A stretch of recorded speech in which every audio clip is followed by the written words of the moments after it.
ನಮಸ್ತೆ, welcome back to Kavita Madhu YouTube channel. ಇವತ್ತು ನಮ್ಮ ಯಜಮಾನ್ರಿಗೆ ರಜೆ ಇರೋ ಕಾರಣ ಆಚೆ ಹೋಗೋಣ ಅಂತ ಪ್ಲಾನ್ ಮಾಡಿದ್ದೀವಿ. ಎಲ್ಲಿಗೆ ಹೋಗ್ತೀನಿ, ಏನೇನ್ ಮಾಡ್ತೀನಿ ಅಂತ ಎಲ್ಲ ನಿಮ್ಗೆ ತೋರಿಸ್ತೀನಿ. ನೋಡೋಣ ಬನ್ನಿ ಎಲ್ಲಿಗೆ ಹೋಗ್ತೀವಿ ಅಂತ. ಅಂತೂ ಇಂತೂ ಕೃಷಿ ಮೇಳಗೆ ಹೊರಟೇ ಬಿಟ್ವಿ ನಾವು. ಈ ಸತಿ GKVKಲಿ 2025 ಕೃಷಿ ಮೇಳ ನಡೆಯುತ್ತೆ. ನವಂಬರ್ 13, 14, 15, 16 ಯಾರೆಲ್ಲ ಹೋಗ್ಬೇಕು ಅಂದ್ಕೊಂಡಿದ್ದೀರೋ ಹೋಗಿ. ಇದು ಫಸ್ಟ್ ಟೈಮು ನನ್ನ ವೈಫ್ ಜೊತೆ ಹೋಗ್ತಾ ಇರೋದು. ನಾನು ಮೊದಲೆಲ್ಲ ಕಾಲೇಜ್ ಡೇಸಲ್ಲಿ ಮತ್ತು ಸ್ಕೂಲ್ ಡೇಸಲ್ಲಿ ಇಲ್ಲಿಗೆ ಬಂದಿದ್ದೀನಿ. ನಾನು ಹುಟ್ಟಿದ್ದು ನಮ್ಮೂರಲ್ಲಾಗಿರ್ಬೋದು, ಬಟ್ ನಾನು ಬೆಳೆದಿದ್ದು ಓದಿದ್ದು ಎಲ್ಲ ಬೆಂಗಳೂರಲ್ಲೇ. ಸೊ ಇದು ನಾನು ಒಂದು 6ನೇ ಸತಿ ಏನೋ ಇದು ಬರ್ತಾ ಇರೋದು ಕೃಷಿ ಮೇಳಗೆ. ನನ್ನ ವೈಫ್ಗೆ ಕೃಷಿ ಮೇಳ ಹೇಗಿರುತ್ತೆ ಏನು ಅನ್ನೋದು ಅವ್ರ ಊರಲ್ಲಿ ಚಿಕ್ಕದಾಗಿ ನೋಡಿದ್ಲಂತೆ. ಆದರೆ ಈ ಬೆಂಗಳೂರಲ್ಲಿ ಹೇಗೆ ನಡೆಯುತ್ತೆ ಅಂತ ಇದೇ ಫಸ್ಟ್ ಟೈಮ್ ನಾನು ಕರ್ಕೊಂಡು ಬಂದಾಗ ನೋಡ್ತಾ ಇರೋದು. ಅವಳಂತೂ ತುಂಬ ಶಾಕ್ ಆಗೋದ್ಲು. ಯಾಕೆಂದರೆ GKVK ಹೊರಗಡೆಯಿಂದ ನೋಡೋದಕ್ಕೆ ಚಿಕ್ಕದಾಗಿ ಕಾಣುತ್ತೆ, ಆದರೆ ಒಳಗಡೆ ಇಷ್ಟು ದೊಡ್ಡದಾಗಿದೆ ಅಂತ ಅವಳಿಗೆ ಗೊತ್ತಿರಲಿಲ್ಲ. ಸೊ ಅವಳು ಅಕ್ಕಪಕ್ಕ ಎಲ್ಲ ವೀಡಿಯೋಗಳೆಲ್ಲ ಮಾಡ್ಕೊಂಡು ಬರ್ತಾಯಿದ್ಲಿ ಹಿಂದೆ ಕೂತ್ಕೊಂಡು. ಕೃಷಿ ಮೇಳಗೆ ಹೋಗ್ತಾನೇ ಇದ್ವಿ ಒಳಗಡೆ ಹೋಗ್ತಾನೇ ಇದ್ದೀವಿ. ಸೊ ಇನ್ನೂ ಎಲ್ಲಿ ಎಕ್ಸಿಬಿಷನ್ ನಡೀತಾ ಇದೆ ಅದು ಇನ್ನೂ ಪ್ಲೇಸ್ ಬಂದೇ ಇರಲಿಲ್ಲ. ಅಷ್ಟರಲ್ಲಾಗಲೇ ಎಲ್ಲ ರೋಡ್ನು ನಾವು ಕವರ್ ಮಾಡಿಬಿಟ್ಟಿದ್ವಿ. ಈ ಸತಿ ಅಚ್ಚುಕಟ್ಟಾಗಿ ಅಲ್ಲಿ ಕೆಲವೊಂದು ಸ್ಕೂಲಿನ ಮಕ್ಕಳು ಬಂದವ್ರಿಗೆಲ್ಲ ರೋಡ್ ತೋರಿಸೋದು, ಯಾವ ಕಡೆ ದಾರಿ ತೋರಿಸೋದು ಅದೆಲ್ಲ ನೀಟಾಗಿ ನೋಡ್ಕೊತಾ ಇದ್ರು. ಅವ್ರಿಗೆಲ್ಲ ಇಷ್ಟು ಇಂಟ್ರೆಸ್ಟ್ ಇರೋದು ನನಗಂತೂ ತುಂಬ ಖುಷಿ ಕೊಡ್ತು. ಈ ರೀತಿ ಮಕ್ಕಳೆಲ್ಲ ಸ್ಕೂಲಿಂದ ಬರೋದು ನೋಡಿದ್ರೆ ನನಗೆ ನನ್ನ ಸ್ಕೂಲ್ ನೆನಪಾಯಿತು. ಯಾಕಂದರೆ ನಾವು ಇದೇ ರೀತಿ ಸ್ಕೂಲ್ ಡೇಸಲ್ಲಿ ಇದ್ದಾಗೆಲ್ಲ ಬಂದಿದ್ದೀವಿ. ಎಷ್ಟೊತ್ತು ಒಳಗಡೆ ಬಂದಾದಮೇಲೆ ನಮಗೆ ಬೈಕ್ ಪಾರ್ಕಿಂಗ್ ಲಾಟ್ ಸಿಕ್ತು. ಕೃಷಿ ಮೇಳಗೆ ಅಂತಾರೆ ಬರೋ ಗಾಡಿಗಳಿಗೆ ಅಲ್ಲೆಲ್ಲ ಕ್ಲೀನ್ ಮಾಡಿ ಇಟ್ಟಿದ್ರು ಆಲ್ರೆಡಿ. ಸೊ ನೋಡಿ, ಆಲ್ಮೋಸ್ಟ್ ಎಲ್ಲ ಕವರ್ ಆಗಿಬಿಟ್ಟಿತ್ತು ಬೈಕ್ಗಳು. ಫೈನಲಿ ಕೃಷಿ ಮೇಳಗೆ ರೀಚ್ ಆಗಿದ್ದೀವಿ. ಫಸ್ಟ್ ಟೈಮ್ ಬರ್ತಾ ಇದೆಯಾ, ಏನು ಅನಿಸ್ತಾ ಇದೆ? ತುಂಬಾ ಚೆನ್ನಾಗಿದೆ ನೋಡಕ್ಕೆ. ಇನ್ನು ಆಚೆ ಕಡೆ ಹಿಂಗಿದೆ, ಒಳಗಡೆ ಹೋದ್ಮೇಲೆ ನೋಡ್ಬೇಕು ಇನ್ನು ಹೆಂಗಿದೆ ಅಂತ. ಸೊ ಬನ್ನಿ ಒಳಗಡೆ. ಇದೆ ಇವತ್ತು ಫಸ್ಟ್ ಡೇ ಅಲ್ಲ, ಅದಕ್ಕೆ ಸೊ ತುಂಬ ರಶ್ ಇದ್ದಾವೆ, ಗಾಡಿಗಳೆಲ್ಲ ತುಂಬ ಇದೆ. ನೋಡಿ ಇಲ್ಲಿ ಸಿಕ್ಕಾಪಟ್ಟೆ ಇದೆ. ಯಾಕೆಂದರೆ ಫಸ್ಟ್ ಡೇ ತುಂಬ ಸ್ಟಾಲ್ ಇರ್ತವೆ. 2ನೇ 3ನೇ ದಿನಕ್ಕೆಲ್ಲ ಕಮ್ಮಿ ಆಗಿಬಿಡುತ್ತೆ. ಹಾಗಾಗಿ ಜನ ತುಂಬ ಇರ್ತಾರೆ. ನೋಡೋಣ ಒಳಗಡೆ ಏನೇನಿದೆ ಅಂತ, ಬನ್ನಿ. ನೀವು ಎಂಟ್ರಿ ಆಗ್ತಾ ಇದ್ದಂಗೆ ನಮ್ಮ ವಿಜೇತ ನಮ್ಮ ಹೆಮ್ಮೆ ಅನ್ನೋ ಒಂದು ಏರ್ ಬಲೂನ್ ಕಾಣಿಸುತ್ತೆ. ತುಂಬಾ ಎತ್ತರ ಇದೆ ಅದು. ಈ ಬಾರಿಯ ಕೃಷಿ ಮೇಳದ ಮೊದಲನೇ ಸ್ಟಾಲ್ ಇದೆ.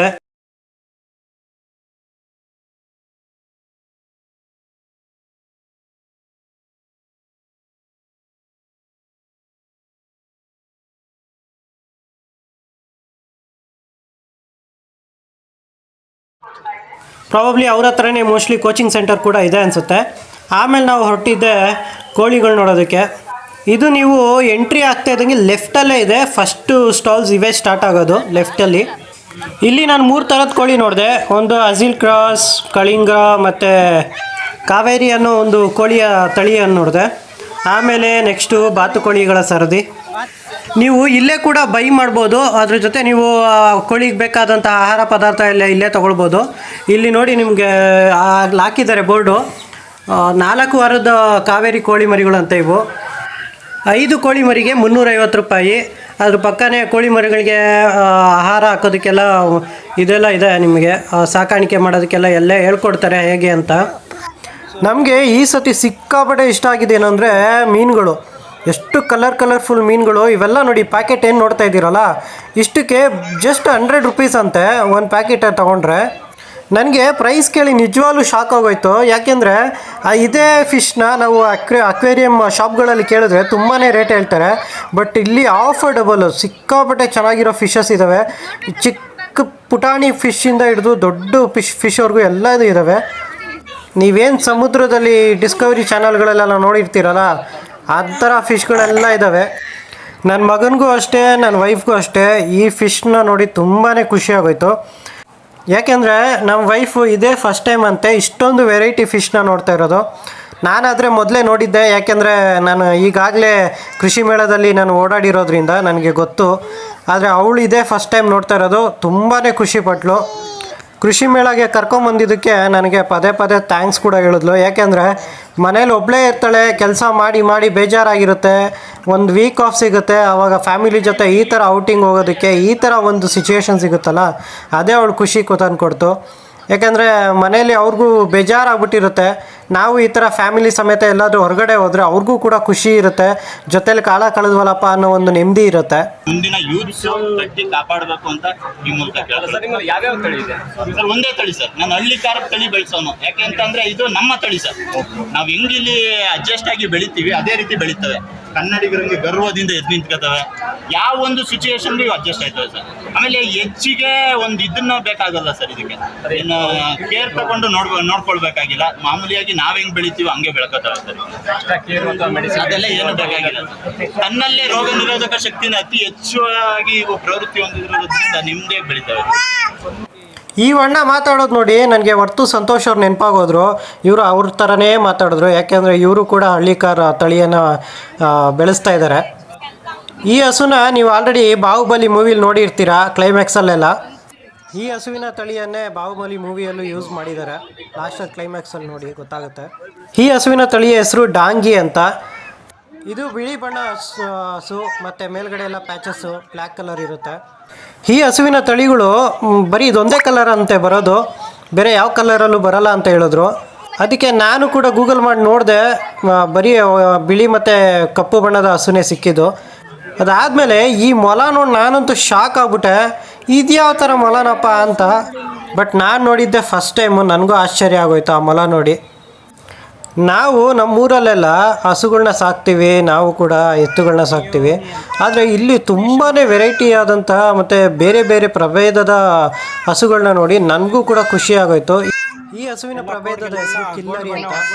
ಎಲ್ಲ ಹಸುಗಳಿಗೂ ಗೋಲ್ಡ್ ಕಲರಲ್ಲಿ ಕಲರ್ ಹೊಂದ್ಬಿಟ್ಟಿದ್ದಾರೆ ಕೊಂಬುಗಳಿಗೆ.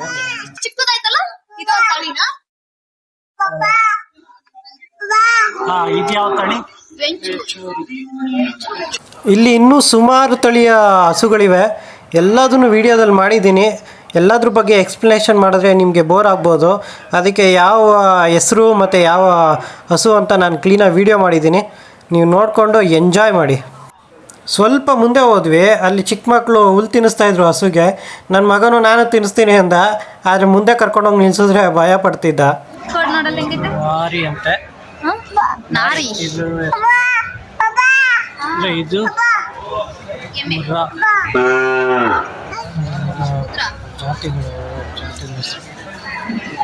ನನಗೆ ಇಡೀ ಹಸುಗಳಲ್ಲಿ ಈ ಹಸು ನನಗೆ ಪರ್ಸ್ನಲಿ ಫೇವ್ರೇಟ್ ಆಗೋಯ್ತು. ಇದ್ರ ಕಲರ್ಗೆ ನಾನು ಫಿದಾ ಆಗೋಗ್ಬಿಟ್ಟಿದ್ದೆ. ಏನು ಕಲರ್ ಇದೆ ಗುರು ಈ ಹಸು ಮಾತ್ರ. ಹಾಗೆ ಸ್ವಲ್ಪ ಮುಂದೆ ಹೋದರೆ ಈಗ ತಾನೇ ಜಿಮ್ಮಲ್ಲಿ ವರ್ಕೌಟ್ ಮಾಡ್ಕೊಂಡು ಬಂದಿರೋ ಕುರಿಗಳು ಸಿಕ್ವು. ಸತ್ಯವಾಗ್ಲೂ ನನ್ನ ಜೀವನದಲ್ಲಿ ಫಸ್ಟ್ ಟೈಮು ಈ ಥರ ತಳಿ ನೋಡ್ತಾ ಇರೋದು. ನಾನು ಈವನ್ ಟಿ ವಿನಲ್ಲೂ ನೋಡಿಲ್ಲ, ಯಾವುದ್ರಲ್ಲೂ ನೋಡಿಲ್ಲ ಗುರು. ನೋಡಿ ಹೆಂಗವೆ ಬಾಡಿ ಬಿಲ್ಡ್ ಮಾಡಿಕೊಂಡು.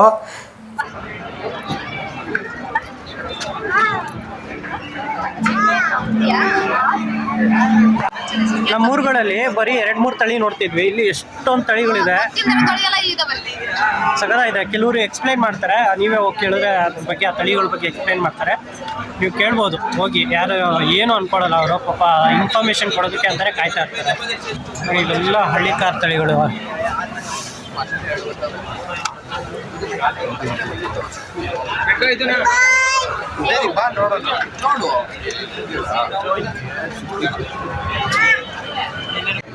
ಏನಿದೆ ನೋಡಿದ್ರೆ ಎಷ್ಟು ಹೈಟ್ ಇದೆ, ನಮಗಿಂತ ಹೈಟ್ ಬರ್ತಾನೆ.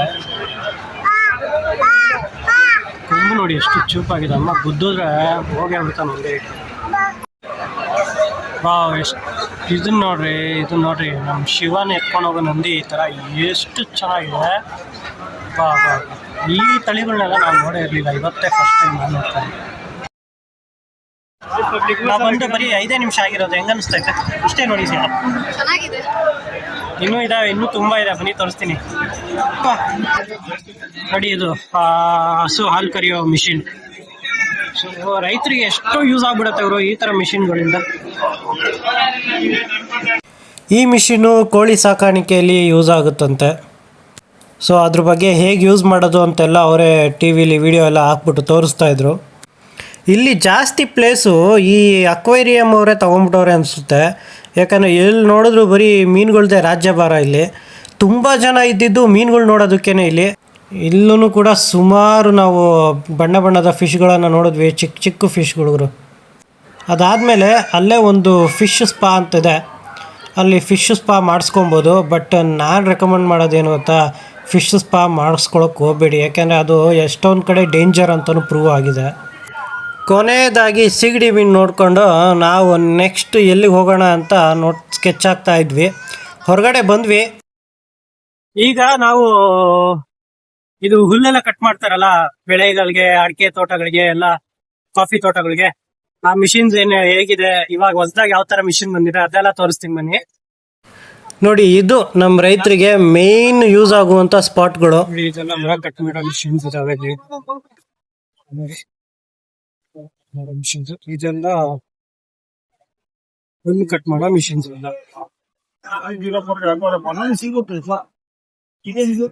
ಇವೆಲ್ಲ ಇವನ್ನೇ ಚೆಕ್ ಮಾಡೋದು. ಈ ಮಿಷಿನ್ ಇಂದ ಅಡಿಕೆ ತೋಟ ಮತ್ತೆ ಕಾಫಿ ತೋಟಗಳಲ್ಲಿ ಸುಲಭವಾಗಿ ನೀವು ಹುಲ್ಲನ್ನ ಕಟ್ ಮಾಡ್ಬೋದು, ಕಳೆ ಎಲ್ಲ ತೆಗಿಬಹುದು. ಇವಾಗ ತುಂಬಾ ಚೆನ್ನಾಗಿದೆ ಈ ಮಿಷಿನ್. ನಾವು ತಂದಿದ್ದೀವಿ, ನಮ್ಮೂರಲ್ಲಿದೆ. ಇವಾಗ ಟ್ರ್ಯಾಕ್ಟರ್ ಗಳ ಸರದಿ, ಟ್ರ್ಯಾಕ್ಟರ್ಸ್ ಹೇಗಿದೆ ಅಂತ ತೋರಿಸ್ತೀನಿ ಬನ್ನಿ.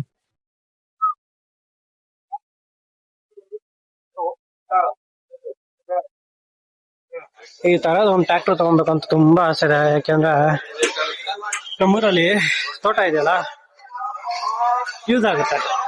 ಚಿಕ್ಕ ಟ್ರ್ಯಾಕ್ಟರ್ ತಗೊಂಡ್ರೆ ಸಾಕು, ನಮ್ಗೆ ಓಡ್ಸಕ್ ಬರೋ ತರ. ದೊಡ್ಡದೆಲ್ಲ ನಮ್ಗೆ ಓಡ್ಸಕ್ ಬರಲ್ಲ. ಇಂಥ ಕೃಷಿ ಮೇಳಗಳು ನಡೀತಾನೆ ಇರ್ಬೇಕು ಗುರು. ಎಷ್ಟೋ ರೈತರಿಗೆ ಯೂಸ್ ಆಗುತ್ತೆ, ಎಷ್ಟೋ ಕಂಪನಿಗಳಿಗೆ ಯೂಸ್ ಆಗುತ್ತೆ. ಈ ಕೃಷಿಗೆ ಸಂಬಂಧಪಟ್ಟ ಎಲ್ಲಾ ರೀತಿ ವಸ್ತುಗಳನ್ನ ನೀವು ಇಲ್ಲಿ ನೋಡ್ಬೋದು. ಎಲ್ಲಾ ರೀತಿ ಏನು ವ್ಯವಸಾಯಗಳನ್ನ ನೀವು ಇಲ್ಲಿ ನೋಡ್ಬೋದು. ತುಂಬಾನೇ ಚೆನ್ನಾಗಿದೆ, ತುಂಬಾನೇ ಚೆನ್ನಾಗಿ ನಡೆಸ್ಕೊಡ್ತಾರೆ ಅವರು. ಓನಪ್ಪ, ಕಾಯಿ. ಇವನು ಫುಲ್ ಎಕ್ಸೈಟ್ ಆಗ್ಬಿಟ್ಟಿದ್ದಾನೆ. ಏನ್ ಎಲ್ಲಾ ಕಡೆ ನೋಡ್ ಕಡೆ ಎಲ್ಲ ಹೋಗೋಣ, ಅಲ್ಲಿ ಹೋಗೋಣ, ಇಲ್ಲಿ ಹೋಗೋಣ ಅಂತ ಮಾಡ್ತಾನೆ ಇದ್ದಾನೆ. ಇಲ್ಲಿ ನೋಡಿ, ಪಂಪ್ ಸೆಟ್ ನೋಡಿ. ಇಲ್ಲಿ ಪಂಪ್ ಸೆಟ್ದು ಅಡ್ವರ್ಟೈಸ್ಮೆಂಟ್ ಇದೆ. ಸೊ ನಿಮ್ಗೆ ಯಾರಿಗಾದ್ರೂ ನಿಮ್ಮ ಗದ್ದೆ ಹೊಲಗಳಿಗೆ ಪಂಪ್ ಸೆಟ್ನ ಅವಶ್ಯಕತೆ ಇದ್ದರೆ ಈ ಮೇಲೆ ಕಾಣಿಸ್ತಾ ಇರುವ ನಂಬರ್ಗೆ ಕಾಲ್ ಮಾಡಿ, ಅವರು ನಿಮಗೆ ಮಾಹಿತಿಯನ್ನು ಕೊಡ್ತಾರೆ. ಇದು ಒಂದು ಯೂಸ್ಫುಲ್ ವಿಡಿಯೋ. ಯಾರಿಗಾದ್ರೂ ಬೇಕಿದ್ದರೆ ಶೇರ್ ಮಾಡಿ ದಯವಿಟ್ಟು. ನೆಕ್ಸ್ಟ್ ಸರದಿ ಈ ಯಂತ್ರಗಳದ್ದು. ನಮ್ಮೂರ ಕಡೆ ಎಲ್ಲ ಟಿಲ್ಲರ್ಗಳು ಯೂಸ್ ಮಾಡ್ತಾರೆ. ಬಟ್ ಇವಾಗ ನೋಡಿ ಹೊಸ್ದಾಗಿ ಮಾರ್ಕೆಟಿಗೆ ಬಂದಿರೋವಂಥ ಯಂತ್ರಗಳಿವು. ಇದರಿಂದ ನಿಮಗೆ ಅಡಿಕೆ ತೋಟಗಳಲ್ಲಾಗ್ಬೋದು, ದೊಡ್ಡ ದೊಡ್ಡ ಟ್ರ್ಯಾಕ್ಟರ್ಗಳು ಹೋಗಿಲ್ಲ ಅಂದರೆ ಇಂಥ ಚಿಕ್ಕ ಚಿಕ್ಕ ಟಿಲ್ಲರ್ಗಳು ಯೂಸ್ ಆಗುತ್ತೆ ಈಸಿಯಾಗಿ ನಿಮಗೆ ಕಳೆಯನ್ನು ತೆಗೆಯೋದಕ್ಕೆ.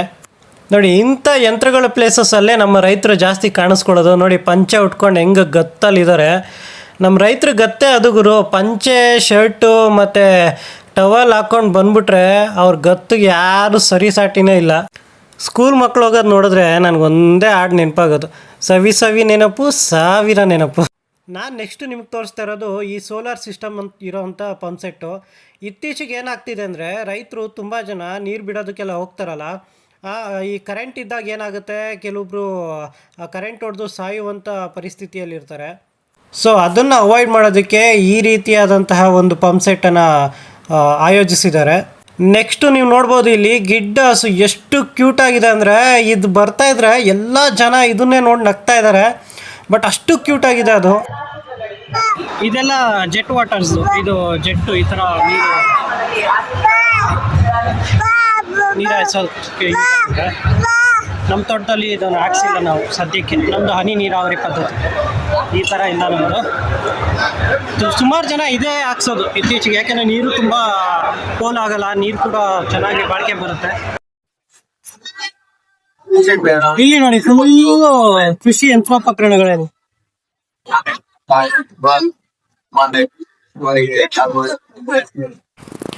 ಈ ಸತಿ ಕೃಷಿ ಮೇಳದಲ್ಲಿ ಈ ಹಳ್ಳಿಕಾರ್ ಹೋರಿಗಳ್ದೆ ಗುರು ರಾಜ್ಯಭಾರ ಹೆಂಗಿದೆ ನೋಡಿ. ಎಲ್ಲೋದ್ರೂ ಈ ಹಳ್ಳಿಕಾರ ತಳಿನ ನೀವು ನೋಡ್ಬೋದು.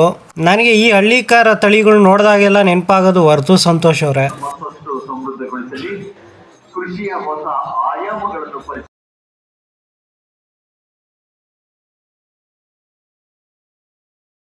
ನಿಂಗೆ ಯಾವ್ದಾದ್ರು ಬೇಕಾ?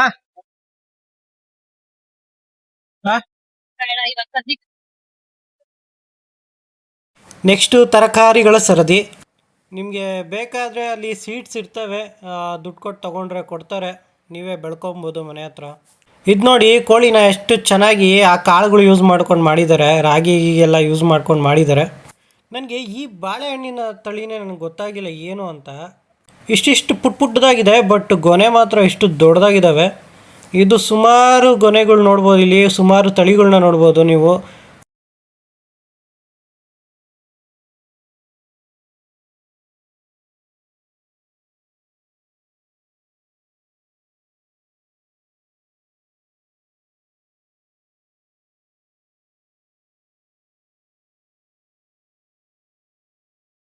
ದವಸ ಧಾನ್ಯಗಳನ್ನ ಯೂಸ್ ಮಾಡ್ಕೊಂಡು ಎಷ್ಟು ಚೆನ್ನಾಗಿ ಮಾಡಿ ಅಣ್ಣ, ಸ್ವಲ್ಪ ಎಕ್ಸ್ಪ್ಲೈನ್ ಮಾಡ್ತೀರಾ? ಸೊ ಇಷ್ಟೇ ಮಾಡೋದು ನೋಡಿ ಸರ್. ಹೂಕೋಸನ್ನ ಕಟ್ ಮಾಡಿ ಬಿಸ್ತಿರೋ ನೀಟಾಗಿ ವಾಶ್ ಮಾಡಿ ಸರ್. ವಾಶ್ ಮಾಡಿ ಒಂದು ಬೌಲ್ ಹಾಕಿ ಪ್ಯಾಕೆಟ್ ಪೌಡರ್ ಐತಲ್ಲ, ರುಚಿ ಪೌಡರ್ ಸ್ವಲ್ಪ ಪೌಡರ್ ಹಾಕೊಂಡು ಇಟ್ಟಕ್ಕೆ ಹಿಂದೆ ಒಂದ್ ಸ್ವಲ್ಪ ನೀರ್ ಹಾಕೊಂಡು ಸೊ ಈ ತರ ಗಟ್ಟಿ ಕಲಸಿ ಎಣ್ಣೆನಲ್ಲಿ ಹಾಕಿ ಫ್ರೈ ಮಾಡಿ. ಸೊ ಮಕ್ಳಿಗೆ ಏನ್ ಗೋಬಿ ಮಂಚೂರಿಯನ್ ಅಂದ್ರೆ ಗೋಬಿ ತಿನ್ಸಲ್ಲ ಅನ್ನೋದಾದ್ರೆ ಬೇರೆ ವೆಜಿಟೇಬಲ್ಸ್ ಯಾವ್ದೇ ವೆಜಿಟೇಬಲ್ ಬಾಳೆಕಾಯಿ ಮಾಡಿ, ಹಾಗಲಕಾಯಿ ಮಾಡಿ, ಆಲೂಗೆಡ್ಡೆ ಮಾಡಿ, ಈರುಳ್ಳಿ ಮಾಡಿ, ವೆಜ್ ಪಕೋಡ ಮಾಡಿ, ಕ್ಯಾಪ್ಸಿಕಮ್ ಮಾಡಿ, ಮಶ್ರೂಮ್ ಮಾಡಿ, ಪನ್ನೀರ್ ಮಾಡಿ, ಫೈನಲಿ ನೀವು ಬೆಂಡೆಕಾಯಿ ಬೇಕಾದ್ರೂ ಫ್ರೈ ಮಾಡ್ಬೋದು. ಸೊ ಗಟ್ಟಿ ಕಲಸಿ ಎಣ್ಣೆನಲ್ಲಿ ಹಾಕಿಟ್ಟು ಫ್ರೈ ಮಾಡೋದು. ಎಷ್ಟು ಅಂತ ಹೇಳ್ಬಿಡಿ ಅಣ್ಣ ರೇಟ್. ಒಂದು each packet after discount 10 rupees 4 packets ಕೊಡ್ತಾರೆ. 100 ರೂಪಾಯಿಗೆ 4 ಪ್ಯಾಕೆಟ್. 50 rupeesಗೆ 12 pieces ಕೊಡ್ತಾರೆ. 250 wholesale price. Thank you. Next ನಾವು ಹೋಗಿದ್ದೆ ಬೆಣ್ಣೆ ಗುಲ್ಕನ್ ತಿನ್ನೋದಕ್ಕೆ. ಇವ್ರನ್ನ ನೋಡಿರ್ಬೋದು ನೀವು, ಇವರು ತುಂಬ ಫೇಮಸ್ಸು. ಯೂಟ್ಯೂಬಲ್ಲೆಲ್ಲ ನೀವು ಸರ್ಚ್ ಮಾಡಿ ಸಿಕ್ಬಿಡುತ್ತೆ, ಭಾಗ್ಯಲಕ್ಷ್ಮಿ ಬೆಣ್ಣೆ ಮತ್ತು ಗುಲ್ಕನ್ ಸ್ಟಾಲ್ ಅಂತ. ನಾವಿಲ್ಲಿ ಬೆಣ್ಣೆ ಮತ್ತು ಡ್ರೈ ಫ್ರೂಟ್ ಗುಲ್ಕನ್ದು ಬ್ರೆಡ್ ತೊಗೊಂಡ್ವಿ. ಸಕ್ಕತ್ತಾಗಿತ್ತು ಗುರು, ನಿಜವಾಗ್ಲೂ ತುಂಬ ಟೇಸ್ಟ್ ಚೆನ್ನಾಗಿದೆ. ಆದರೆ ನನ್ನ ಒಂದು ಸಲಹೆ ಏನು ಅಂದರೆ ನಿಮಗೆಲ್ಲ, ಇಲ್ಲೇನಾದರೂ ನೀವು ಗುಲ್ಕನ್ನು ಮತ್ತು ಬ್ರೆಡ್ ತಿನ್ನಬೇಕು ಅನ್ಸಿದ್ರೆ ಮೊದಲು ಕ್ಯಾಶ್ ಇಟ್ಕೊಂಬಂದ್ಬಿಡಿ. ಯಾಕೆಂದರೆ UPI ಇಲ್ಲಿ ವರ್ಕ್ ಆಗಲ್ಲ. ನಾನು ಹೊರಗಡೆ ಹೋಗಿ UPI ಮಾಡ್ಕೊಂಬಂದು ಮತ್ತೆ ವಾಪಸ್ ಬಂದು ತೊಗೊಂಡಿದ್ದೀನಿ. ನೆಕ್ಸ್ಟ್ ನಮ್ಮ ಕಣ್ಣಿಗೆ ಬಿದ್ದಿದ್ದು ಈ ಸುಂದರವಾದ ಆಟಿಕೆಗಳು ನೋಡಿ, ಎಷ್ಟು ಚೆನ್ನಾಗಿದ್ದಾವೆ. ನಾವು ಇದ್ರ ಬಗ್ಗೆ ಎಲ್ಲ ಇನ್ಫಾರ್ಮೇಷನ್ ತಿಳ್ಕೊಂಡ್ವಿ, ಇದನ್ನು ಯಾವ ರೀತಿ ಮಾಡ್ತಾರೆ, ಏನು ಇವಾಗ ಏನು ಪ್ರೈಸ್ ಇದೆ ಅಂತ. ಇದೇನು ನೋಡ್ತಾ ಇದ್ದೀರಲ್ಲ ದೊಡ್ಡದು, ಇದು 30,000 ಅಂತೆ. ನಮ್ಮ ವೈಫು ಉತ್ತರ ಕರ್ನಾಟಕದವಳು ಆಗಿರೋದ್ರಿಂದ ಅವರು ಕೂಡ ಉತ್ತರ ಕರ್ನಾಟಕದವ್ರೆ ಅಂತೆ. ಹಾಗಾಗಿ ಅಲ್ಲೇ ಮಾತಾಡ್ಸ್ಕೊಂಡು ನಿಂತ್ಕೊಂಡು ಏನೇನು ಇದು ಯಾವ ರೀತಿ ನೀವು ಮಾಡಿದ್ದೀರಾ ಅಂತೆಲ್ಲ ಇನ್ಫಾರ್ಮೇಷನ್ ತಿಳ್ಕೊತಾ ಇದ್ರು. ವಾಯ್ಸು ಅಲ್ಲಿ ತುಂಬ ಡಿಸ್ಟರ್ಬೆನ್ಸ್ ಇರೋದ್ರಿಂದ ನಾನೇ ವಾಯ್ಸ್ ಕೊಡ್ತಾಯಿದ್ದೀನಿ. ಇವ್ರಿಗೆಲ್ಲ ರಾ ಮೆಟೀರಿಯಲ್ಲು ಒಂದು ಕಡೆಯಿಂದ ಬರುತ್ತಂತೆ, ಅದನ್ನು ಇವರು ಕಸ್ಟಮೈಸ್ ಮಾಡಿ ಈ ಥರ ಎಲ್ಲ ತಯಾರಿ ಮಾಡಿರ್ತಾರೆ. ಇದನ್ನು ನಾವು ಆಮೇಲೆ ತೊಗೊಳ್ಬೋದು. ಅವರು ನಾವು ಹೇಳಿದ್ದ ರೀತಿಯಲ್ಲಿ ಅವರು ಮಾಡಿಕೊಡಲ್ಲ, ಬಟ್ ಅವ್ರು ಏನು ಮಾಡಿರ್ತಾರೆ ಅದನ್ನು ನಾವು ತೊಗೊಳ್ಬೋದು. ಇದು ನೋಡಿ, ಇದು 1500, ಇದು 10,000, ಇದು 5 ಸೆಟ್ ಬಂದು ನಿಮಗೆ 15,000 ಆಗುತ್ತೆ. ಹೀಗೆ ಎಲ್ಲದಕ್ಕೂ ಒಂದೊಂದು ರೇಟ್ ಇದೆ ಇದರಲ್ಲಿ. ಅದು ದೊಡ್ಡದು ಬಂದು ನಿಮಗೆ 35,000. ಯಾರಾದರೂ ಮನೆಗೆ ಡೆಕೋರೇಟ್ ಮಾಡೋರು ಇಂಟ್ರೆಸ್ಟ್ ಇದ್ದರೆ ಇದನ್ನು ತೊಗೊಂಡು ಹೋಗ್ಬೋದು. ಇದು ಕಲರ್ ಎಲ್ಲ ಹೋಗಲ್ಲಂತೆ, ಇದು ವಾಷಬಲ್ ಅಂತೆ, ಕಲರೆಲ್ಲ ಗ್ಯಾರಂಟಿ ಕೊಡ್ತಾರೆ. ಇದು ಯಾವುದೇ ರೀತಿ ಪ್ರಮೋಷನ್ ಅಲ್ಲ, ಜಸ್ಟ್ ಇನ್ಫಾರ್ಮೇಷನ್ ಅಷ್ಟೇ. ಇಷ್ಟ ಆದರೆ ತೊಗೊಳ್ಳಿ. ನೆಕ್ಸ್ಟು ನಮಗೆ ಕಾಣಿಸಿದ್ದೆ ಜೇನುಗೂಡು. ಇಲ್ಲಿ ನಿಮಗೆ ಜೇನುತುಪ್ಪ ಎಲ್ಲ ಸಿಗುತ್ತೆ. ನಮ್ಮ ವೈಫ್ಗೆ ಜೇನುತುಪ್ಪ ತಗೊಳಮ್ಮ ಅಂತ ಹೇಳಿದ್ರೆ ತಿನ್ನಲ್ಲ, ಬಾರಿಸಲ್ಲ, ಮನೇಲಿ ವೇಸ್ಟ್ ಮಾಡಿ ಇಕ್ತೀರಾ ಅಂತೇಳ್ಬಿಟ್ಟು ಕೋಪ ಮಾಡ್ಕೊಂಬಿಟ್ಲು. ಎಷ್ಟು ಸತಿ ಕೇಳಿದ್ರು ಕೂಡ ತಗೊಳ್ಳೇ ಇಲ್ಲ ಗುರು. ಕೊನೆಗೂ ನನ್ನ ಆಸೆ ನಿರಾಸೆ ಆಗೋಯ್ತು. ಹಾಗೆ ಹಣ್ಣು ತರಕಾರಿ ಎಲ್ಲ ನೋಡಿಕೊಂಡು ಮುಂದೆ ಹೊರಟ್ವಿ. ಮುಂದೆ ನಮಗೆ ಕಾಣಿಸಿದ್ದೆ ರೇಷ್ಮೆ ಗೂಡುಗಳು. ಇಲ್ಲಿ ಏನಪ್ಪ ಅಂದರೆ ನಿಮಗೆ ವೆರೈಟಿ ರೇಷ್ಮೆ ಹುಳುಗಳು ಮತ್ತು ಅದರ ವಿಶೇಷತೆಯನ್ನು ತಿಳಿಸ್ಕೊಡ್ತಾರೆ. ಹಾಗೆ ಆ ರೇಷ್ಮೆಯಿಂದ ನೇದಿರ್ತಕ್ಕಂಥ ಬಟ್ಟೆಗಳನ್ನು ನಿಮಗೆ ತೋರಿಸ್ತಾರೆ. ಮೇಲೆ ಎಲ್ಲ ದೊಡ್ಡದಾಗಿದೆ. ಇಲ್ಲೇ ನೋಡು ಸ್ಟಾರ್ಟಿಂಗ್ ಇದು ಸೆಕೆಂಡ್, ಥರ್ಡ್, ಫೋರ್ತ್, ಫಿಫ್ತ್. ಇದು 2ನೇ ಹಂತ, 3ನೇ ಹಂತ. ನೋಡ್ದ ನಮ್ಮ ಕಡೆ ರೇಷ್ಮೆ ಬೆಳೆಯಲ್ಲ, ಅದು ನಂಗೆ ಗೊತ್ತು. ಇವುಗಳನ್ನ ತಗೊಂಡು ಗೂಡಲ್ಲಿ ಇಡ್ತಾರೆ, ಆಮೇಲೆ ಅದು ಕಟ್ ಮಾಡ್ತಾರೆ. ಇವಾಗ ಏನಾದ್ರು ಈ ಜಾಪನೀಸ್ ಅವರು ಚೈನೀಸ್ ಅವ್ರು ಬಂದಿದ್ರೆ ಹಂಗೆ ತಿನ್ಬಿಟ್ಟಿರೋರು ಅವಾಗಿದ್ರೆ ಏನ್ ಮಾಡ್ತಾರೆ ಅಂತಾನು ಗೊತ್ತಿರಲ್ಲ. ಮೋಸ್ಟ್ಲಿ ಗೊತ್ತಿರುತ್ತೆ, ಬಟ್ ಆದ್ರೂ ಅವ್ರಿಗೆ ಇಂಥವೆಲ್ಲ ತುಂಬಾ ಇಷ್ಟ ಅಲ್ಲ, ತಿನ್ಬಿಟ್ಟಿರೋರು ಹಂಗೆ ಎತ್ಕೊಂಡು. ಇಲ್ಲಿ ನೀವು ನೋಡ್ಬೋದು ನೋಡಿ, ಎಷ್ಟು ರೇಷ್ಮೆ ಗೂಡುಗಳಿದೆ ಇಲ್ಲಿ. ಅದರಲ್ಲೂ ವಿವಿಧ ರೀತಿಯ ರೇಷ್ಮೆ ಗೂಡುಗಳಿದ್ದಾವೆ. ನೆಕ್ಸ್ಟು ನಾವು ನೋಡಿದ್ದೆ ಮೆಕ್ಕೆಜೋಳ. ಈ ಮೆಕ್ಕೆಜೋಳ ನೋಡಿದಾಗೆಲ್ಲ ನಮ್ಮೂರು ಈ ಮಳೆಗಾಲದಲ್ಲಿ ನೆನಪಾಗುತ್ತೆ. ಯಾಕೆ ಅಂದರೆ ನಮ್ಮೂರು ಸೈಡು ಮಳೆಗಾಲದಲ್ಲಿ ಮೆಕ್ಕೆಜೋಳ ಬೆಳಿತೀವಿ. ಆ ಟೈಮಲ್ಲಿ ನಮ್ಮ ಇಡೀ ಊರೇ ಗ್ರೀನಾಗಿ ಕಾಣಿಸ್ತಾ ಇರುತ್ತೆ, ಹಸ್ರಾಗಿ ಕಾಣಿಸ್ತಾ ಇರುತ್ತೆ. ನೆಕ್ಸ್ಟು ನಮ್ಮ ಕಣ್ಣಿಗೆ ಬಿದ್ದಿದ್ದೆ ಈ ಪುಟ್ಟದಾದ ಮನೆ, ಕಬ್ಬಲ್ಲಿ ಕಟ್ಟಿರ್ತಾರೆ. ಎಷ್ಟು ಚೆನ್ನಾಗಿದಾವಲ್ಲ. ನೋಡಿ ಪುಟ್ ಪುಟ್ಟ ಆಟ ಸಾಮಾನೆಲ್ಲ ಇಟ್ಟು ಅಲ್ಲಿ ಮನೆಯ ರೀತಿಯಲ್ಲಿ ತಯಾರು ಮಾಡಿದ್ದಾರೆ. ಪುಟ್ಟ ಪುಟ್ಟ ಎತ್ತಿನ ಗಾಡಿ, ಕಿಟಕಿ ಬೇರೆ ಆ ಹೂವಿನಲ್ಲಿ ಅಲಂಕಾರ ಮಾಡಿದ್ದಾರೆ. ನನಗೆ ಇದೆಲ್ಲ ನೋಡಿ ಒಂದು ನೆನಪಾಗಿದೆ ಏನು ಅಂದರೆ, ನಮ್ಮ ಸ್ಕೂಲ್ ಟೈಮಲ್ಲಿ ನಾವು ಕೂಡ ಈ ಥರ ಥರ್ಮೋಕೋಲ್ ಯೂಸ್ ಮಾಡಿಕೊಂಡು ಮನೆಗಳನ್ನ ಕಟ್ಕೊಂಡು ಹೋಗ್ತಿದ್ವಿ. ನಮಗೆ ಪ್ರಾಜೆಕ್ಟ್ ಅಂತ ಕೊಡೋರು, ಇಲ್ಲಾಂದರೆ ನಮಗೆ ಪ್ರತಿಭಾ ಕಾರಂಜಿಯಲ್ಲೆಲ್ಲ ಈ ಥರ ಕಾಂಪಿಟೇಷನ್ ಇರ್ತಾಯಿತ್ತು. ಇಲ್ಲಿ ನೋಡಿ ಸಿರಿಧಾನ್ಯಗಳನ್ನೆಲ್ಲ ಯೂಸ್ ಮಾಡ್ಕೊಂಡು ಎಷ್ಟು ಕ್ಲೀನಾಗಿ ಡಿಸೈನನ್ನು ಮಾಡಿದ್ದಾರೆ. ನನಗೆ ತುಂಬ ಇಷ್ಟ ಆಯಿತು ಈ ಡಿಸೈನು. ಸ್ವಲ್ಪ ಮುಂದೆ ಹೋಗಿ ಪಕ್ಕದಲ್ಲೇ ನೋಡಿದ್ರೆ ಒಂದು ಊರನ್ನೇ ರಚಿಸ್ಬಿಟ್ಟಿದ್ದಾರೆ ಇಲ್ಲಿ. ಈ ಊರಲ್ಲಿ ನೀವು ಕೆರೆ ನೋಡ್ಬೋದು, ಒಂದು ಪುಟ್ಟ ಹಳ್ಳಿ ನೋಡ್ಬೋದು, ರೈತರು ಹೊಲ ಗದ್ದೆಗಳಲ್ಲಿ ಕೆಲಸ ಮಾಡ್ತಾ ಇರೋದು ನೋಡ್ಬೋದು. ಒಂದು ಪುಟ್ಟ ಹಳ್ಳೀಲಿ ಏನೆಲ್ಲ ಇರುತ್ತೋ ಅದೆಲ್ಲದೂ ಈ ಒಂದೇ ಒಂದು ಚಿತ್ರಣದಲ್ಲಿ ನೀವು ನೋಡ್ಬೋದು. ಇಷ್ಟನ್ನು ಅವರು ತಯಾರಿ ಮಾಡೋದಕ್ಕೆ ಎಷ್ಟು ಕಷ್ಟಪಟ್ಟಿರ್ತಾರೆ, ಎಷ್ಟು ದಿನಗಳ ಪರಿಶ್ರಮ ಇರುತ್ತೆ ಇದರಿಂದ. ಈ ಕೃಷಿ ಮೇಳನ ನಡೆಸ್ತಾ ಇರೋರು ಕಾಂಗ್ರೆಸ್ ಅವರು, ಆದರೆ ಇಲ್ಲೂ ಕೂಡ ಮೋದಿ ಹವಾ ಇದೆ ನೋಡ್ರಿ. ಸ್ವಲ್ಪ ಮುಂದೆ ಹೋದೆ, ಅಲ್ಲಿ ಭಜನೆ ಮಾಡ್ತಾಯಿದ್ರು. ವಿಡಿಯೋ ಮಾಡೋಣ ಅಂತ ಫೋನ್ ತೆಗೆದೆ, ಅವರು ಜೋಶಲ್ಲಿ ಇನ್ನೂ ಜೋರಾಗಿ ಹಾಡು ಹೇಳ್ತಾ ಇದ್ದಾರೆ, ಇನ್ನೂ ಜೋರಾಗಿ ಬಾರಿಸ್ತಾ ಇದ್ದಾರೆ. ನನಗಂತೂ ನೋಡಿ ಖುಷಿ ಆಗೋಯ್ತು. ಇದು ಡ್ರೋನ್ ಮುಖಾಂತರ, ಇದೆಲ್ಲ ಡ್ರೋನ್ ಮುಖಾಂತರ ಇದು ಮಾಡೋದು, ಔಷಧಿಗಳನ್ನ ಸಿಂಪಡಿಸೋದಕ್ಕೆ. ಈ ಡ್ರೋನ್ ನೋಡಿದ್ರೆ ನಂಗೆ ಡ್ರೋನ್ ಪ್ರತಾಪ್ ನೆನ್ಪಾತಾರೆ.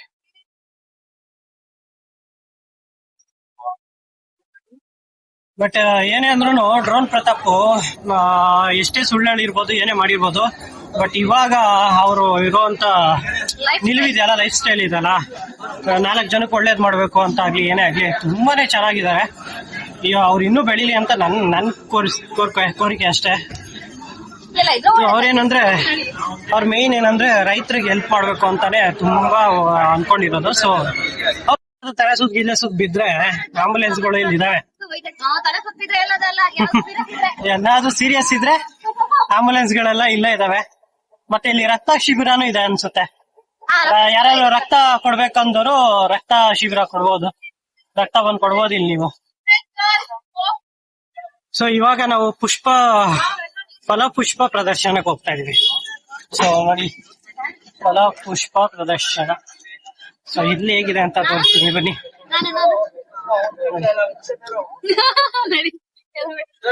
ಲಾಲ್ಬಾಗಲ್ಲಿ ಎವ್ರಿ ಇಯರು ಫಲಪುಷ್ಪ ಪ್ರದರ್ಶನ ನಡೆಯುತ್ತೆ. ನಾನಂತೂ ಇದುವರೆಗೂ ಒಂದು ಸತಿನೂ ಲಾಲ್ಬಾಗಲ್ಲಿ ಫಲಪುಷ್ಪ ಪ್ರದರ್ಶನಕ್ಕೆ ಹೋಗಲಿಲ್ಲ. ಆದರೆ ಈ ಕೃಷಿ ಮೇಳದಲ್ಲಿ ನನಗೆ ಅದನ್ನು ನೋಡೋವಂಥ ಭಾಗ್ಯ ಸಿಕ್ತು. ಸೀರಿಯಸ್ ಆಗಿ ಹೇಳ್ತೀನಿ, ಈ ಫಲಪುಷ್ಪ ಪ್ರದರ್ಶನ ನೋಡಿ ನನಗಂತೂ ಬೆರಗಾಗ್ಬಿಟ್ಟೆ ನಾನು. ಯಾಕೆಂದರೆ ಅಷ್ಟು ಚೆನ್ನಾಗಿ ಅರೇಂಜ್ಮೆಂಟ್ ಆಗಿರ್ಬೋದು, ಆ ಹೂಗಳನ್ನು ಜೋಡಿಸಿರೋದಾಗಿರ್ಬೋದು, ಎಷ್ಟು ಚೆನ್ನಾಗಿ ಮಾಡಿದ್ದಾರೆ. ನಾನು ಈ ಟ್ರ್ಯಾಕ್ಟರ್ ನೋಡಿನೇ ಅರ್ಧ ಫಿದಾ ಆಗೋಗ್ಬಿಟ್ಟೆ.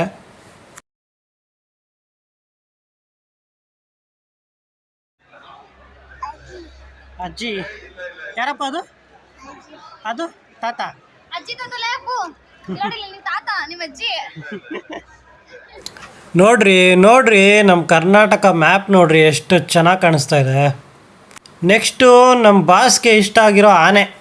ಅವನ ಭಾಷೆಯಲ್ಲಿ ಹೇಳಬೇಕು ಅಂದರೆ ಆನಿ. ಇದೆಲ್ಲ ಮೋಸ್ಟ್ಲಿ ಕಲರ್ಸ್ ಕನ್ನಡ ಅವರ ಕಡೆಯಿಂದ ಬಂದಿರ್ಬೋದು ಅನಿಸುತ್ತೆ. ಯಾಕೆಂದರೆ ಅಲ್ಲೆಲ್ಲ ಕಲರ್ಸ್ ಕನ್ನಡ ಅವರ ಬೋರ್ಡ್ ಹಾಕಿದ್ರು. ಸ್ವಲ್ಪ ಮುಂದೆ ನೋಡ್ರಿ, ಅಲ್ಲಿ ನಮ್ಮ ಕರ್ನಾಟಕನ ಸಿರಿಧಾನ್ಯಗಳನ್ನ ಯೂಸ್ ಮಾಡ್ಕೊಂಡು ಎಷ್ಟು ಕ್ಲೀನಾಗಿ ಜೋಡಿಸಿದ್ದಾರೆ. ಇವತ್ತು ಗುರುವಾರ ನಮ್ಮ ಮನೆ ಹತ್ರ ಹೆಂಗೋ ಸಂತೆ. ಇಲ್ಲಿ ನೋಡಿದ್ರೆ ಇಷ್ಟು ದೊಡ್ಡ ತರಕಾರಿಗಳು ಎತ್ತಾಕೊಂಡು ಹೋಗ್ಬಿಡ್ಲಾ? ಹೂ ಸ್ಟಾಪ್ಡ್ ಯು? ನಿಮ್ಮನ್ನ ತಡೆದಿರುವವರು ಯಾರು? ಅಪ್ಪ ಮಗ ಮುಂದೆ ಹೋಗ್ತಾ ಇದ್ದಾರೆ, ನಾವಾಗ ಹಿಂದೆ ಹೋಗ್ತಾ ಇದ್ದೀವಿ.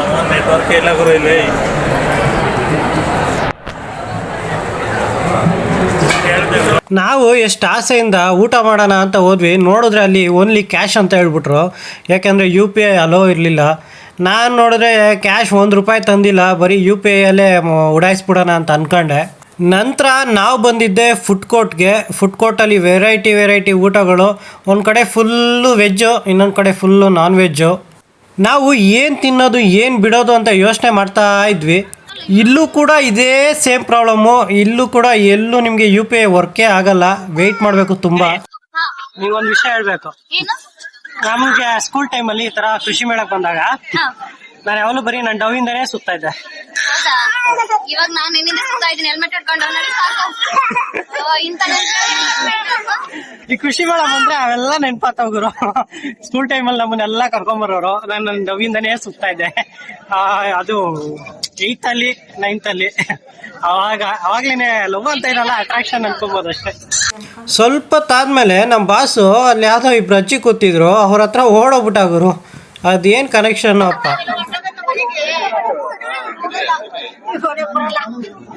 ನೀನ್ ಅಜ್ಜಿ ಜೊತೆನೇ ಇರು ಸರಿನಾ? ನಾವ್ ಮನೆಗ್ ಹೋಗ್ತೀವಿ, ನಿಮ್ ಅಜ್ಜಿ ಜೊತೆನೇ ಇರು. ಬಾಯ್ ಬಾಯ್ ಅಪ್ಪ, ನಾ ಹೋಗ್ತೇವೆ. ಹೌದಾ ಅಜ್ಜಿ? ನಾವು ತುಂಬ ಅಲ್ಲಿ ಸ್ಟಾಲ್ಗಳು ತಿರ್ಗಾಡ್ಬಿಟ್ವಿ. ಎಲ್ಲೂ UPI ವರ್ಕ್ ಆಗ್ತಾ ಇಲ್ಲ, ಕ್ಯಾಶ್ ಬೇರೆ ತಂದಿಲ್ಲ, ಹೊಟ್ಟೆ ಹಸಿತಾ ಇತ್ತು. ಕೃಷಿ ಮೇಳಕ್ಕೆ ಬಂದ್ಬಿಟ್ಟು ನೀವೇನಾದ್ರು ತಿನ್ಬೇಕು ಅಂದರೆ ವೈಫೈ ಹಿಡ್ಕೊಂಡು ಕುತ್ಕೊಂಡ್ರೆ ಆಗಲ್ಲ. ಇಲ್ಲಿ ಕ್ಯಾಶ್ ಇರಬೇಕಾಗುತ್ತೆ. ಕ್ಯಾಶ್ ಇಲ್ಲ ಅಂದರೆ ದಯವಿಟ್ಟು ನೀವೆಲ್ಲೂ ಊಟ ಮಾಡಬೇಕು. ಊಟ ಮಾಡ್ತೀವಿ ಅಂತ ಅನ್ಕೊಳಕ್ಕೆ ಹೋಗ್ಬೇಡಿ. ಅದರಲ್ಲೂ ಫುಡ್ ಕೋರ್ಟ್ ಹತ್ರ ಬಂದ್ಬಿಟ್ರೆ ಅಂತೂ ನಿಮ್ಗೆ ನೆಟ್ವರ್ಕೇ ಸಿಗಲ್ಲ ಎಲ್ಲೋ. ದಯವಿಟ್ಟು ಯಾರೆಲ್ಲ ಕೃಷಿ ಮೇಳಕ್ಕೆ ಬರ್ತೀರಾ, ಕ್ಯಾಶ್ ತಗೊಂಬನ್ನಿ. ಫೋನ್ಪೇ ಇನ್ಪೇ ಏನು ವರ್ಕ್ ಆಗಲ್ಲ ಇಲ್ಲಿ. ನೋಡಿ, ಇದೆಲ್ಲ ವೆಜ್ಜು. ಆ ಕಡೆ ಹೋದ್ರೆ ನೀವು ಫುಡ್ ಕೋರ್ಟಲ್ಲಿ ಫುಲ್ಲು ನಾನ್ ವೆಜ್ಜು. ಅದೆಲ್ಲ ಫುಲ್ಲು ನಾನ್ ವೆಜ್. ವೆಜ್ ಮತ್ತೆ ನಾನ್ ವೆಜ್ ಎಲ್ಲ ಸಪ್ರೇಟ್ ಮಾಡಿದ್ದಾರೆ. ಇಷ್ಟೊತ್ತು ಹುಡುಕಿದ್ದಕ್ಕೂ ಸಾಕಾದ್ರು. ಒಂದ್ ಕಡೆ ಫೋನ್ ಪೇ ವರ್ಕ್ ಆಗೋಯ್ತು. ಸೊ ಮಶ್ರೂಮ್ ಬಿರಿಯಾನಿ ಕಬಾಬ್ ಕಾಂಬೋ ತಗೊಂಡಿದ್ದೀವಿ. ಮಶ್ರೂಮ್ ಕಬಾಬ್ ವೆಜ್ ಅಪ್ಪ, ನಾನ್ ವೆಜ್ ಅಲ್ಲ. ಅದು ಯಾವ ಹೋಟ್ಲಲ್ಲಿ ಗೊತ್ತಾ? ನೀವು ಈ ಹೋಟ್ಲು ಬನ್ನಿ, ಪಕ್ಕ ಇಲ್ಲಿ ನೆಟ್ವರ್ಕ್ ಸಿಗುತ್ತೆ. ಇದೇ ನೋಡಿ ಮೈಸೂರು ಮಶ್ರೂಮ್ ಪ್ಯಾಲೇಸ್ ಅಂತ. ಇದು ಫುಡ್ ಕೋರ್ಟಲ್ಲಿ ಎಂಟ್ರಿಯಲ್ಲೇ ಸಿಗುತ್ತೆ, ರೈಟ್ ಸೈಡಲ್ಲಿ. ಇಲ್ಲಿ ಬನ್ನಿ, ನಿಮಗೆ UPI ಕೂಡ ವರ್ಕ್ ಆಗುತ್ತೆ. ಇಲ್ಲಿ ಬೆಸ್ಟ್ ಆಫರ್ ಏನು ಅಂದರೆ 80 ರುಪೀಸ್ಗೆ ನಿಮಗೆ mushroom pulao with mushroom kebab ಸಿಗುತ್ತೆ. ಒಳ್ಳೆ ಆಫರ್ ಗುರು, ತುಂಬ ಚೆನ್ನಾಗಿತ್ತು. ನಾವು ಬೆಳಗ್ಗೆ ಬೇಗ ಬಂದ ಕಾರಣ ಆರಾಮಾಗಿತ್ತು, ನೋಡ್ಕೊಂಡು ಬಂದ್ವಿ. ಇನ್ಮೇಲಂತೂ ಫುಲ್ ರಶ್ ಆಗ್ತಿದೆ. ಯಾರಾದರೂ ಬರ್ಬೇಕು ಅನ್ಕೊಂಡ್ರೆ ಸ್ವಲ್ಪ ಬೇಗನೆ ಬನ್ನಿ, ಆರಾಮಾಗಿ ನೋಡ್ಕೊಂಡು ಹೋಗ್ಬೋದು. ಇನ್ನೂ 3 ದಿನ ಇರುತ್ತೆ. 3 ದಿನದಲ್ಲಿ ಆರಾಮಾಗೆಲ್ಲ ಚೆನ್ನಾಗಿದೆ, ನೋಡ್ಕೊಂಡು ಹೋಗ್ಬೋದು. ನಾನು ಅನ್ಕೊಂಡಿರ್ಲಿಲ್ಲ ಇಷ್ಟೊಂದು ಚೆನ್ನಾಗಿರುತ್ತೆ ಅಂತ. ತುಂಬ ಚೆನ್ನಾಗಿದೆ. ಸೊ ಇವತ್ತು ನಾವು ಕೃಷಿ ಮೇಳ ಫುಲ್ಲು ಸುಸ್ತಾದ್ವಿ, ಆದರೂ ಕೂಡ ಮಜಾ ಇತ್ತು ಗುರು. ಯಾಕೆಂದರೆ ಇಂಥ ಒಂದು ಸಿಚುವೇಶನ್ನ, ಇಂಥ ಒಂದು ಚಾನ್ಸ್ನ ನಾವು ಮಿಸ್ ಮಾಡ್ಕೊಳ್ಳೋ ಚಾನ್ಸೇ ಇಲ್ಲ. ಯಾಕೆಂದರೆ ಎಲ್ಲ ರೀತಿಯ ವೈದ್ಯಕೀಯ ಆಗಿರ್ಬೋದು, ನಿಮಗೆ ಕೃಷಿ ಆಗಿರ್ಬೋದು, ಎಲ್ಲದೂ ಒಂದೇ ಕಡೆ ಸಿಗುತ್ತೆ ಅಂದರೆ ನೋಡೋದಕ್ಕೆ ಯಾರು ತಾನೇ ಮಿಸ್ ಮಾಡ್ಕೊತಾರೆ, ನೀವೇ ಹೇಳಿ. ನಾವು 1 ಗಂಟೆಗೆ ಹೋಗ್ಬೇಕಾದ್ರೆ ತುಂಬ ಜನ ಆ ಟೈಮಲ್ಲಿ ಬರ್ತಾಯಿದ್ರು. ನಾನು ನಿಮಗೆಲ್ಲ ಸಜೆಸ್ಟ್ ಮಾಡೋದೇನು ಗೊತ್ತಾ, ಬೆಳಗ್ಗೆ 9 ಗಂಟೆಗೆ ಬನ್ನಿ, ಇಲ್ಲಾಂದರೆ ಈವ್ನಿಂಗ್ ಟೈಮ್ 3 ಗಂಟೆಗೆ ಹೋಗಿ. ಮಧ್ಯಾಹ್ನ ಟೈಮ್ ಹೋದರೆ ಬಿಸಿಲಲ್ಲಿ ತುಂಬಾ ಸುಸ್ತಾಗ್ಬಿಡುತ್ತೆ, ಅಷ್ಟು ಬಿಸಿಲಿರುತ್ತೆ, ಸುತ್ತಾಡೋಕ್ಕಾಗಲ್ಲ, ನಿಮಗೆ ಕರೆಕ್ಟಾಗಿ ನೋಡೋಕ್ಕಾಗಲ್ಲ, ಸೆಕೆ ಜಾಸ್ತಿ ಇರುತ್ತೆ. ಚಿಕ್ಕ ಮಕ್ಕಳಂತೂ ಬಿಸಿಲಲ್ಲಿ ಆ ಸೆಕೆಯಲ್ಲಿ ತುಂಬಾ ಹಠ ಮಾಡ್ತವೆ. ನಮ್ಮಗ ಇಷ್ಟು ತಂಪಾಗಿದ್ದರೆ ಬೆಳಗ್ಗೆನೆ ಅಷ್ಟು ಹಠ ಮಾಡ್ತಿದ್ದ. ಇನ್ನು ಚಿಕ್ಕ ಮಕ್ಕಳು ಮಧ್ಯಾಹ್ನ ಟೈಮಲ್ಲಿ ಆ ಬಿಸಿಲಲ್ಲಿ ಬಂದರೆ ತುಂಬ ಹಠ ಮಾಡ್ತವೆ. ಒಟ್ಟಿನಲ್ಲಿ ಇವತ್ತಿನ ದಿನ ಅಂತೂ ತುಂಬಾ ಎಂಜಾಯ್ ಮಾಡಿದ್ವಿ. ನಾನಾಗಿರ್ಬೋದು, ನನ್ನ ವೈಫ್ ಆಗಿರ್ಬೋದು, ನನ್ನ ಮಗ ಆಗಿರ್ಬೋದು, ತುಂಬಾ ಮೆಮೊರಬಲ್ ಡೇ ಇವತ್ತು ನಮಗೆ. ಯಾಕೆಂದರೆ ನನ್ನ ವೈಫ್ನ ತುಂಬ ಕಡೆ ಕರ್ಕೊಂಡೋಗಿದ್ದೀನಿ ವೀಕ್ ಆಫಲ್ಲೆಲ್ಲ. ಬಟ್ ಇವತ್ತು ಅವಳು ಯಾವತ್ತೂ ನೋಡದೇ ಇರುವಂಥ ಕೃಷಿ ಮೇಳದಲ್ಲಿ ನಾನು ಅವಳನ್ನ ಕರ್ಕೊಂಬಂದಿದ್ದು ನನಗೆ ಪರ್ಸ್ನಲಿ ತುಂಬ ಖುಷಿ ಆಯಿತು. ಕೃಷಿ ಮೇಳದಲ್ಲಿ ಬಸ್ ಫೆಸಿಲಿಟೀಸ್ ಕೂಡ ಇರುತ್ತೆ. ನಿಮಗೆ ಎಂಟ್ರೆನ್ಸಿಂದ ನಿಮಗೆ ಕೃಷಿ ಮೇಳ ಹತ್ತತ್ರ ಹೋಗೋವರೆಗೂ ನಿಮಗೆ ಬಸ್ಸಲ್ಲಿ ಕರ್ಕೊಂಬಂದು ಬಿಡ್ತಾರೆ. ಯಾರೆಲ್ಲ ನೀವು ಬಸ್ಸಲ್ಲಿ ಬರಬೇಕು ಅಂತ ಕಾಯ್ತಿರೋ ದೇವಸ್ಥಾನದ ಹತ್ರ ಹೋದರೆ ಸಾಕು, ಅಲ್ಲಿ ನಿಮಗೆ ಬಸ್ ಸಿಕ್ಬಿಡುತ್ತೆ. ಕೊನೆಯದಾಗಿ ನಾವು ಕೃಷಿ ಮೇಳಗೆ ವಂದನೆಗಳನ್ನ ಹೇಳ್ಕೊಂಡು ನಾವು ನಮ್ಮ ಮನೆ ಕಡೆ ಹೊರಟ್ವಿ. ನಮ್ಮ ಬಾಸು ಅಷ್ಟೊತ್ತಿಗೆ ಮಲ್ಕೊಂಬಿಟ್ಟಿದ್ದ. ಆನ್ ದಿ ವೇ ಹೋಗ್ತಾ ಯಲಹಂಕದಲ್ಲಿ ನನ್ನ ಹಳೇ ಜಿಮ್ ನೋಡಿದೆ. ತುಂಬ ಮೆಮೊರೀಸ್ ಇದೆ ಆ ಜಿಮ್ಮಲ್ಲಿ. ನಮ್ಮ ಮಿಥುನಣ್ಣ ಆಗಿರ್ಬೋದು, ಎಷ್ಟು ಸಪೋರ್ಟಿವ್ ಆಗಿರ್ತಾರೆ. ಇದನ್ನು ರೆಕಾರ್ಡ್ ಮಾಡಿದ್ದಕ್ಕೆ ನಾನು ನನ್ನ ವೈಫ್ಗೆ ಥ್ಯಾಂಕ್ಸ್ ಹೇಳಲೇಬೇಕು. ಸೊ ಇದಾಗಿತ್ತು ಇವತ್ತಿನ ವ್ಲಾಗ್ ಇಷ್ಟ ಆಗಿದ್ದರೆ ಲೈಕ್ ಮಾಡಿ, ನನ್ನ ಚಾನಲ್ನ ಸಬ್ಸ್ಕ್ರೈಬ್ ಮಾಡಿ, ಹಾಗೆ ಬೆಲ್ ಐಕಾನ್ನ ಕ್ಲಿಕ್ ಮಾಡೋದು ಮರಿಬೇಡಿ. Thanks for watching.